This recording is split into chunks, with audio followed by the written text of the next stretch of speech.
Namaskar. Welcome in the part 4th, standard 8, chapter 1st, rational numbers એટલે કે સમય સંખ્યાઓ.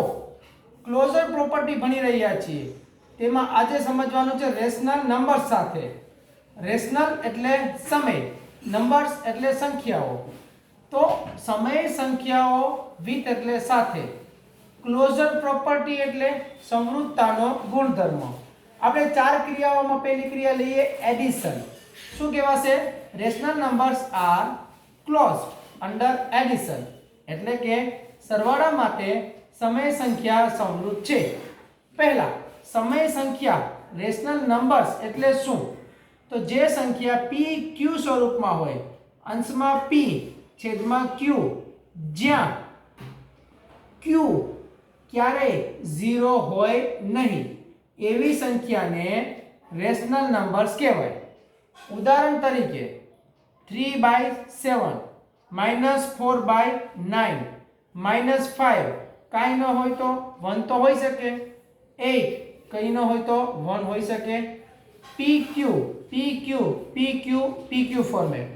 હવે કહે છે શું? સરવાળો કરીએ કોનો? સમય સંખ્યાનો. તો સમૃદ્ધ એટલે શું?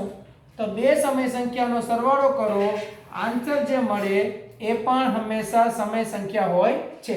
તો ચાલો કરીએ 3/7 અને 2/3 નો સરવાળો. તો સૌથી પહેલા 3/7.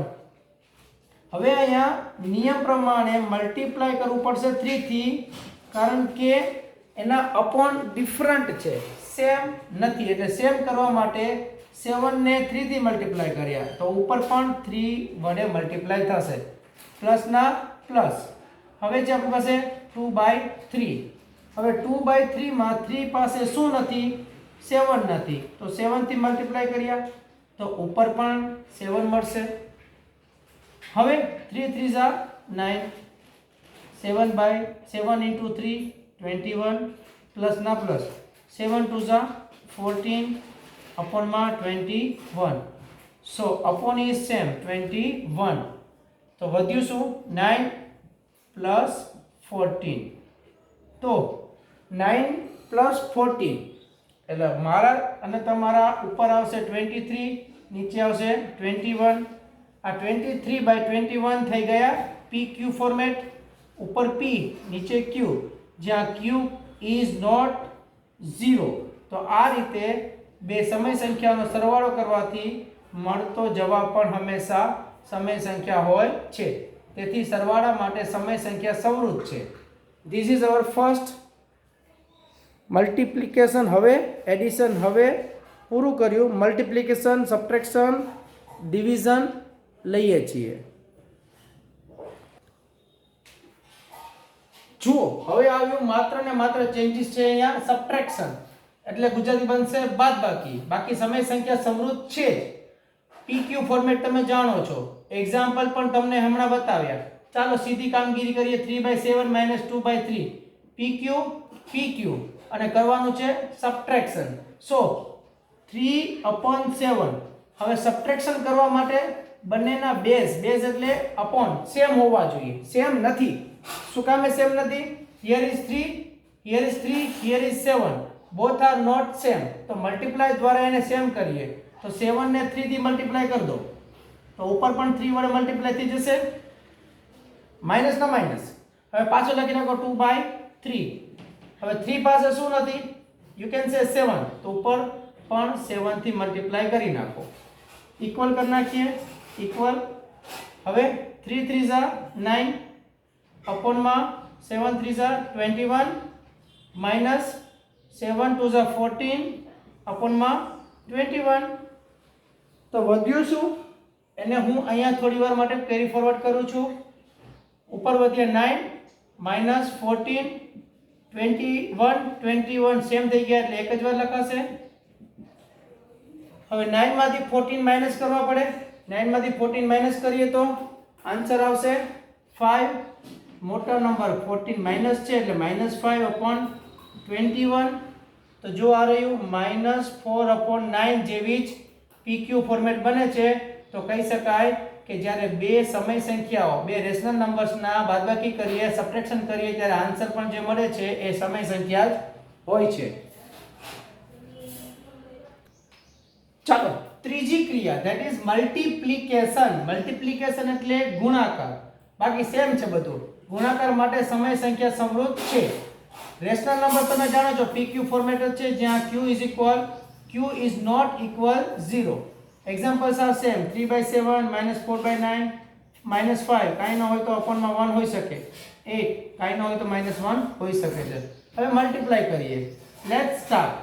મલ્ટીપ્લાય માટે મલ્ટીપ્લિકેશન નો સિમ્બોલ લઈ લીધો. તમારા માટે નજીક લઈ લઉં સ્ક્રીન ને. તો ઇક્વલ કરીએ 3/7 into 2/3. ઓકે 3 રાજી ખુશીથી કટ થશે. એક ઉપર છે એક નીચે છે. સો હવે કાંઈ નથી વધતું એટલે 2 1 જા 2. નીચે કાંઈ નથી વધતું એટલે 3 ના 1 અને 7 સાથે મલ્ટીપ્લાય કરવાથી 7 એટલે 3 ઉડી ગયા. અહીંયાથી 3 ઉડી ગયા એટલે વધ્યા 2/7. તો this is also in PQ format. તો PQ ફોર્મેટમાં હોવાથી કહી શકાય કે બે સમય સંખ્યાઓનો, બે રેશનલ નંબર્સનો મલ્ટીપ્લિકેશન કરવાથી જે આન્સર મળે છે એ પણ હંમેશા રેશનલ નંબર એટલે કે PQ ફોર્મેટમાં હોય છે. ચાલો ચોથી અને લાસ્ટ ક્રિયા સમજીએ ધેટ ઇઝ ડિવિઝન એટલે કે ભાગાકાર. તો ભાગાકાર માટે પણ સમય સંખ્યા સમૃદ્ધ છે. હવે ભાગાકાર માટે એક્ઝામ્પલ તરીકે આપણે લીધી છે 3/7 divide by 2/7. 3/7 divide by 2/7. Example ને સમજીએ. પહેલા 3/7 લખી નાખો. હવે ડિવિઝન છે એને મલ્ટીપ્લાય કરી નાખો. મલ્ટીપ્લાય કરો ને એટલે અહીંયા સીધી ઉથલ પાથલ થઈ જાય. કેવી રીતની ઉથલ પાથલ થઈ જાય? તો નીચેના નંબરને ઉપર લઈ લો અને ઉપરના નંબરને નીચે લઈ લો. આપણે ડિવિઝન જ કરીએ છીએ. તો ચાલો હવે 3 અને 2 નહીં ઉડે પણ 7 ઉડે છે. સો ઉપર વધ્યા 3, નીચે વધ્યા 2.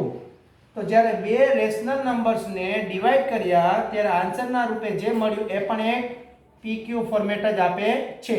આટલી વસ્તુ એક યાદ રાખજો. અને ભાગાકાર માટે કોઈ પણ દાખલો તમે લો ને ત્યારે એક વસ્તુ યાદ રાખવાનું છે કે શૂન્ય માટે પૂછે, શૂન્ય માટે તો કહી દેવાનું ના, શૂન્ય માટે નથી. શૂન્ય સાથે લેવાનું નથી. શું? ડિવિઝન. કોનામાં? રેશનલ નંબર્સમાં શૂન્યની વાત કરે તો શૂન્યમાં ના પાડી દેવાની છે. બાકી બધા નંબર સાથે સમય સંખ્યા એટલે કે રેશનલ નંબર્સ સમૃદ્ધ છે. સમૃદ્ધ એટલે જે સંખ્યા છે એનો એક ક્રિયા કરવાથી જે જવાબ મળે એ જ સંખ્યામાંથી આવે. I hope you understood. ચાલો મળીએ નેક્સ્ટ વિડીયોમાં. Thank you.